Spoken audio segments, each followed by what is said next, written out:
ভারতের রাজনীতিতে বিরাট ঝড় উঠাতে চলেছেন তামিল সুপারস্টার থালাপতি বিজয়। দক্ষিণের তামিলনাড়ু রাজ্য জয়ে নরেন্দ্র মোদীর স্বপ্ন রীতিমতো ধসিয়ে দিতে চলেছেন এই অভিনেতা।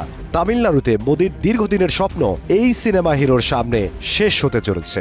বিধানসভা ভোটের বুথ ফেরত সমীক্ষা নিয়ে সেখানকার রাজনীতিতে বিরাট ভূমিকম্প চলছে। এর কেন্দ্রে আছেন মেগাস্টার থালাপতি বিজয়, যার আসল নাম জোসেফ বিজয় চন্দ্রশেখর। তামিলনাড়ুর প্রধান দুই দলকে হারিয়ে মোদীর বিজেপির ক্ষমতায় আসার পথে কাঁটা হয়ে উঠেছেন তিনি।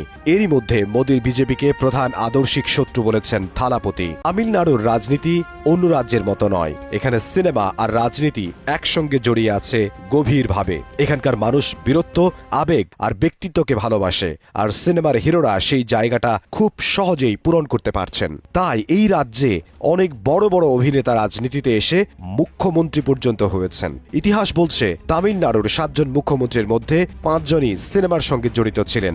এটা কোনো কাকতালীয় ঘটনা নয়, এটা তামিল সংস্কৃতির একটা অবিচ্ছেদ্য অংশ।